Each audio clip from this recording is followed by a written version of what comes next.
नमस्कार। आपका अखबार के संग में आपका स्वागत है। मैं हूं प्रदीप सिंह। ऑपरेशन सिंदूर भारत की सामरिक नीति में एक इन्फ्लेक्शन पॉइंट है, प्रस्थान बिंदु है।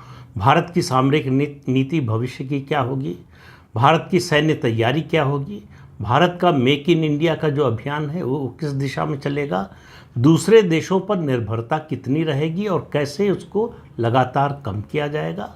इसके अलावा टेक्नोलॉजी का जहाँ तक सवाल है, जो देश हमसे टेक्नोलॉजी ट्रांसफ़र के आधार पर व्यापार करना चाहेंगे उसके लिए हम तैयार हैं। जो टेक्नोलॉजी ट्रांसफ़र के लिए तैयार नहीं हैं उनको हमारी दूर से नमस्ते। यानी भारत के लिए ख़ास तौर से सैन्य क्षेत्र में और दूसरे क्षेत्रों में भी अगर आप टेक्नोलॉजी ट्रांसफ़र के लिए तैयार नहीं हैं तो भारत के साथ आप व्यापार नहीं कर पाएंगे। ये बात धीरे धीरे भारत लगातार स्पष्ट करता जा रहा है। इसीलिए आप देखेंगे कि अमेरिका की परेशानी बढ़ती जा रही है। हमारी ब्रह्मोस मिसाइल जो है उसने जो धमाका पाकिस्तान में किया उससे वहाँ तो भूकंप आया ही, लेकिन उस भूकंप के झटके अब अमेरिका और दूसरे पश्चिमी देशों में महसूस किए जा रहे हैं। चीन उससे पहले ही पस्त है, उसको समझ में नहीं आ रहा है कि ये सब हो कैसे गया। ये उसकी कल्पना से बाहर था कि उसके सारे इक्विपमेंट, ख़ासतौर से जो एयर डिफेंस सिस्टम या जेट्स हैं या मिसाइल्स हैं, उनमें से कोई काम नहीं आया। रियल वॉर टाइम में जब उनके परीक्षण का मौका आया, उनके टेस्ट का मौका आया, तो ये सब फेल हो गए। अब चीन परेशान है। हमारे vice chief of army staff ने जो बात कही है, कहा कि चीन का इन्वॉल्वमेंट ऑपरेशन सिंदूर के दौरान पाकिस्तान की तरफ से बिल्कुल स्पष्ट था। चीन लाइव इनपुट दे रहा था, इंटेलिजेंस इनपुट दे रहा था पाकिस्तान को। चीन की ओर से आज सफाई आई है कि हम किसी तीसरे पक्ष के खिलाफ नहीं हैं, तीसरे पक्ष के विरोध में नहीं है। हमारा पाकिस्तान से जो संबंध है वो है, लेकिन इसका इस्तेमाल किसी तीसरे पक्ष के खिलाफ नहीं है। यानी चीन सफाई देने की कोशिश कर रहा था कि ऑपरेशन सिंदूर में उसकी कोई भूमिका नहीं है, लेकिन अब वो देर हो चुकी है, वो पूरी तरह से एक्सपोज हो चुका है। पाकिस्तान के पास जितने भी हथियार हैं उनमें से 81% चीन में बने हुए हैं। इसलिए चीन को चिंता होना तो स्वाभाविक है, लेकिन चिंता इस समय जो दिखाई दे रहा है दुनिया में, सबसे ज़्यादा पश्चिमी देशों को तो है ही, लेकिन उनमें भी सबसे ज़्यादा अमेरिका को है। अमेरिका एकदम जैसे बौखलाए हुए देश की तरह व्यवहार कर रहा है। वो लगातार एक के बाद एक भारत को धोखा देने या भारत को कमज़ोर करने या भारत के कदम रोकने की कोशिश कर रहा है, पाकिस्तान की मदद की कोशिश कर रहा है। अब आप रवैया देखिए अमेरिका का। उसने अभी तक ऑपरेशन सिंदूर को ख़त्म हुए 2 महीने से ज़्यादा हो गए, लेकिन अमेरिका ने पाकिस्तान की क्रॉस बॉर्डर टेररिज्म के लिए आलोचना नहीं की, निंदा नहीं की। सीज़ फायर वायलेशन के लिए उसकी आलोचना नहीं की, उसके खिलाफ कोई बयान नहीं दिया। बल्कि किया क्या, ये ऑपरेशन सिंदूर के बाद जो है अमेरिका लगातार पाकिस्तान की मदद कर रहा है। किस तरह से? उसने $3 बिलियन का एक मिलिट्री सिविलियन कोऑपरेशन का फंड बनाया है, जिसको नाम दिया है बॉर्डर स्टेबलाइजेशन। इसके नाम पर बलूचिस्तान, खैबर पख्तूनख्वा में जो असंतोष है इन राज्यों में पाकिस्तान के, पाकिस्तानी सेना पर जो हमले हो रहे हैं, पाकिस्तान की सरकार के खिलाफ जिस तरह का माहौल बना हुआ है, उससे पाकिस्तान की सरकार को बचाने के लिए मदद दे रहा है। इतने पर ही नहीं रुका अमेरिका, उसने एक कानून पास किया। ये कानून होमलैंड सिक्योरिटी के नाम पर पास हुआ। ये कानून है नेशनल टेक अलाइनमेंट लॉ, जिसके तहत ये तय हुआ, अमेरिकी सरकार ने ये तय किया है कि उन्हीं तकनीकी विशेषज्ञों को वीज़ा दिया जाएगा अमेरिका का, जो अमेरिका के हित में काम करें। अमेरिका इस बात से बहुत परेशान है कि अमेरिकी जितनी बड़ी टेक कंपनियां हैं, टेक जायंट्स हैं, उन सब पर कब्जा एक तरह से भारतीयों का है, जो मूल रूप से भारतीय हैं। तो टैलेंट जो है वो भारत के पास है। वो अमेरिका में जाकर उनको अवसर मिलता है, उसका फ़ायदा उठाते हैं, ये अलग बात है। अमेरिका को ये बात स्वीकार नहीं है। उसको शक है कि मौका पड़ने पर ये अपनी लॉयल्टी भारत के प्रति दिखाएंगे। तो अमेरिका ने उनको वीज़ा देना बंद कर दिया है, ऐसे एक्सपर्ट्स को, ऐसे विशेषज्ञों को। तो अब उन्होंने वहाँ से अमेरिका छोड़ना शुरू कर दिया है। कुछ भारत लौट रहे हैं, कुछ दुबई गए हैं, कुछ सिंगापुर गए हैं, कुछ जर्मनी गए हैं। अलग अलग देशों में इस तरह से वो अपने को रीएलोकेट कर रहे हैं, अमेरिका छोड़कर बाहर जा रहे हैं। ये अमेरिका के लिए आने वाले दिनों में बड़ा धक्का होगा। अमेरिकी प्रशासन में बहुत से लोग इससे चिंतित हैं। अमेरिका की जो टेक्नोलॉजी के क्षेत्र में बढ़त है उस पर इसका तुरंत असर तो नहीं पड़ेगा, लेकिन धीरे धीरे असर पड़ना शुरू हो जाएगा। तो अमेरिका भारत को परेशान करने के हर तरह के कदम उठा रहा है, और अमेरिका को इस बात से भी बहुत परेशानी है कि भारत ने अमेरिका को ये संदेश दे दिया कि टेक्नोलॉजी के मामले में हम पूरी तरह से निर्भर नहीं हैं अमेरिका पर, ख़ास तौर से अगर बात हो हथियारों की, तो चाहे वो मिसाइल्स हों, चाहे जेट का हो मामला। इसीलिए अमेरिका ने हमारा जो 5th जनरेशन फाइटर जेट का प्रोजेक्ट है उसके लिए जीई के जो इंजन आने थे 2 साल से उनकी सप्लाई रोक कर रखी है, अब शुरू करने की बात की है। तो वो अगर पूरी तरह से इस प्रोजेक्ट को रोक नहीं सकता है तो इसको धीमा करने की कोशिश कर रहा है कि लंबा समय लगे भारत को तैयारी करने में। इसके अलावा नेटो देशों के जरिए अमेरिका पाकिस्तान को इंटेलिजेंस इनपुट देने की कोशिश कर रहा है। चीन तो पहले से पूरी तरह से उसके साथ है। बहुत से पश्चिमी विशेषज्ञों का कहना है कि दुनिया में वैश्विक मंच पर जो सम्मान है वो बड़े नेताओं से, बड़े देशों के राष्ट्रीय अध्यक्षों से या उनके शासन अध्यक्षों से हाथ मिलाने से नहीं, आपकी ताकत से आता है। और उनका कहना है कि भारत ने पिछले 60 साल में जो सबक सीखा था उससे कई गुना ज़्यादा सबक पिछले 6 महीने में सीख लिया है।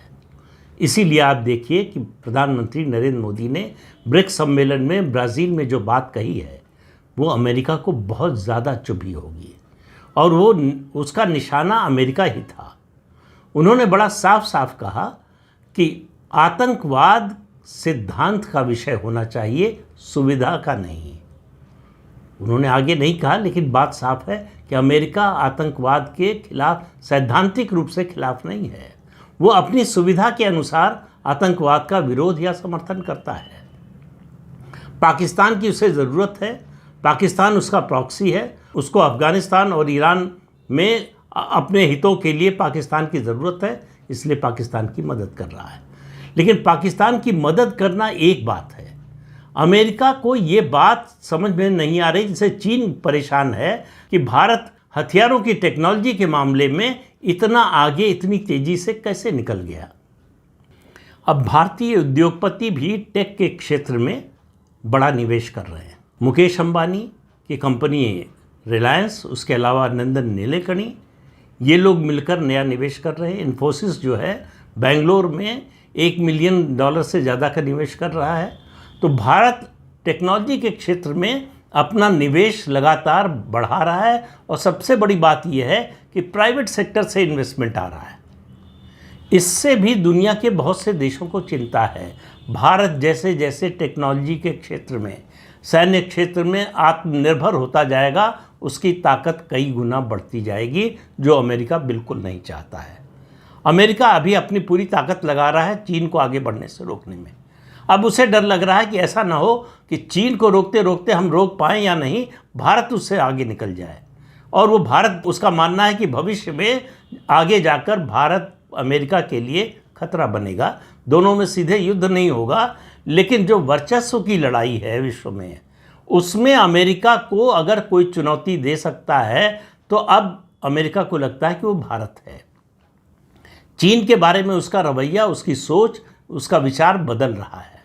चीन में जिस तरह से सत्ता को लेकर अस्थिरता है, किसी को पता नहीं कि शी जिनपिंग का भविष्य क्या होगा, वहाँ नया नेता कौन आएगा और कब आएगा, शी जिनपिंग की क्या स्थिति है। कोई कहता है हाउस अरेस्ट है, कोई कहता है नहीं तबीयत खराब है। अलग अलग तरह की खबरें आ रही हैं। पिछले 12 साल में पहली बार हुआ है कि शी जिनपिंग ब्रिक्स सम्मेलन में शामिल नहीं हुए। ये कोई मामूली घटना नहीं है, और काफ़ी समय से वो सार्वजनिक रूप से दिखाई भी नहीं दे रहे हैं। चीन का जो ऑफिशियल अखबार है ग्लोबल टाइम्स, उसमें लंबे समय से उनकी फ़ोटो नहीं छपी है, और चीन की आर्थिक स्थिति लगातार खराब हो रही है।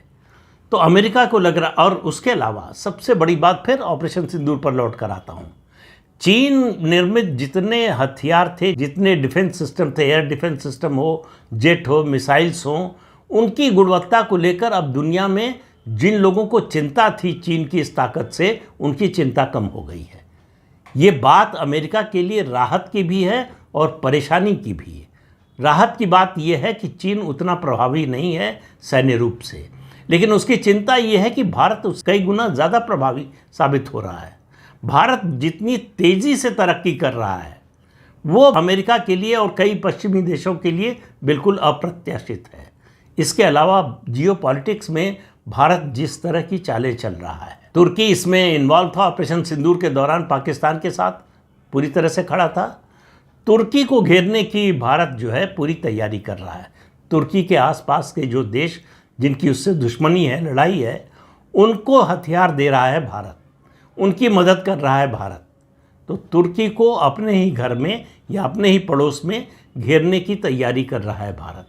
तो भारत की इस डिप्लोमेसी से, जियोपॉलिटिक्स से बहुत से लोगों को परेशानी हो रही है। जो पाकिस्तान में भूकंप के झटके महसूस किए गए थे ब्रह्मोस गिरने के बाद, वो झटके अब डिप्लोमेटिक और जियोपॉलिटिक्स की दृष्टि से अमेरिका में महसूस किए जा रहे हैं।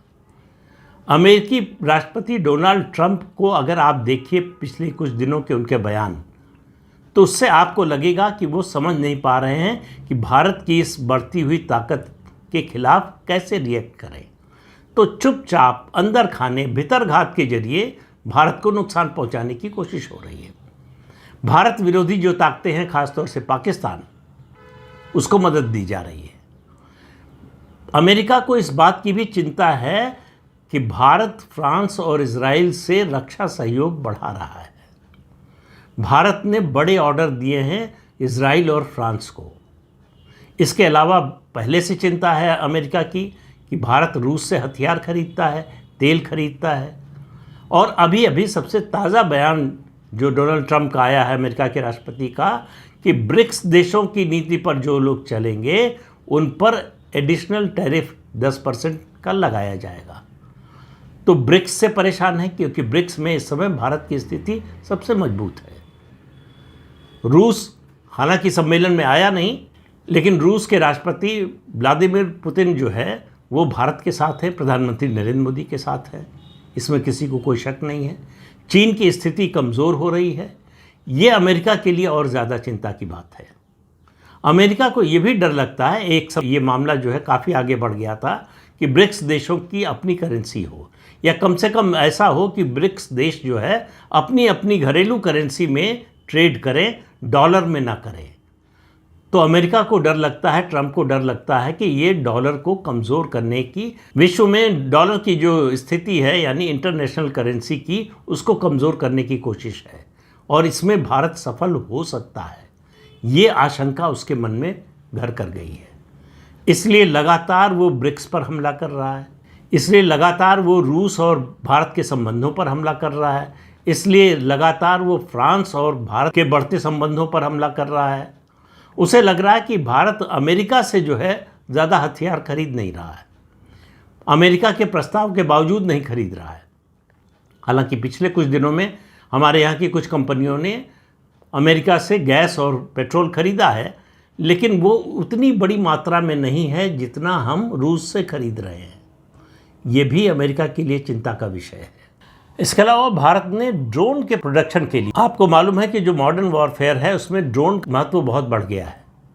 तो भारत, ब्राज़ील और यूएई जो ड्रोन प्रोडक्शन के लिए जाने जाते हैं, दोनों देशों से बड़ा कॉन्ट्रैक्ट किया है ड्रोन के लिए। ये भी अमेरिका के लिए चिंता की बात हो रही है। तो अमेरिका के लिए सबसे ज़्यादा चिंता की बात क्या है? वो ये है कि दरअसल वो भारत और पाकिस्तान को उसी कॉलोनियल चश्मे से देखता है जिससे ब्रिटिश देखा करते थे या उसके बाद पश्चिमी देश देखा करते थे, कि दोनों में संतुलन बनाकर चलो। वही करने की कोशिश डोनाल्ड ट्रंप कर रहे हैं, जिसमें लगातार फेल हो रहे हैं। उनको इस बात पर अभी तक विश्वास नहीं हो रहा है कि भारत ने पाकिस्तान के खिलाफ इतना बड़ा ऑपरेशन किया और हमसे मंजूरी नहीं ली। ये बात अमेरिका के लिए, अमेरिका के राष्ट्रपति के लिए अकल्पनीय है कि हर छोटी बात पर, इस तरह की समस्या पर भारत अमेरिका से कंसल्ट करता था, इन्फॉर्म करता था। इस बार ऐसा कुछ नहीं किया। अमेरिका से पूछने की, अमेरिका की मंजूरी लेने की कोई ज़रूरत नहीं समझी। हमने अपने देश हित में जो है वो किया। ट्रेड डील पर भी 9 जुलाई की डेडलाइन रखी है डोनाल्ड ट्रंप ने। उस समय तक जिन देशों से ट्रेड डील नहीं होगी उन पर अतिरिक्त टैरिफ लगाया जाएगा। भारत के वाणिज्य और उद्योग मंत्री पीयूष गोयल से जब इस बारे में पूछा गया तो उन्होंने कहा कि भारत डेडलाइन के आधार पर नहीं, अपने नेशनल इंटरेस्ट के आधार पर काम करता है। जो डील, जो बातचीत, जो भी समझौता हमारे देश के हित में होगा वो हम करेंगे। और संभावना ये है कि अब अगले 24 से 48 घंटों के बीच अमेरिका और भारत के बीच में एक मिनी ट्रेड डील हो सकती है। आप इसी से समझिए कि भारत इसको किस तरह से ले रहा है कि जो टीम नेगोशिएशन के लिए अमेरिका गई थी ट्रेड डील की, वो 5 तारीख को वापस लौट आई भारत। तो भारत ने अपना पक्ष रख दिया है, अब अमेरिका पर छोड़ दिया है कि वो इसको मानने को तैयार है कि नहीं। 9 तारीख के बाद पता चलेगा कि अमेरिका का क्या रुख होता है। लेकिन इतना तो स्पष्ट हो गया है। एक खबर है, मैं पहले तो कोशिश कर रहा था कि उसको न बताऊं, लेकिन मुझे क्योंकि उसकी पुष्टि नहीं हो पाई है।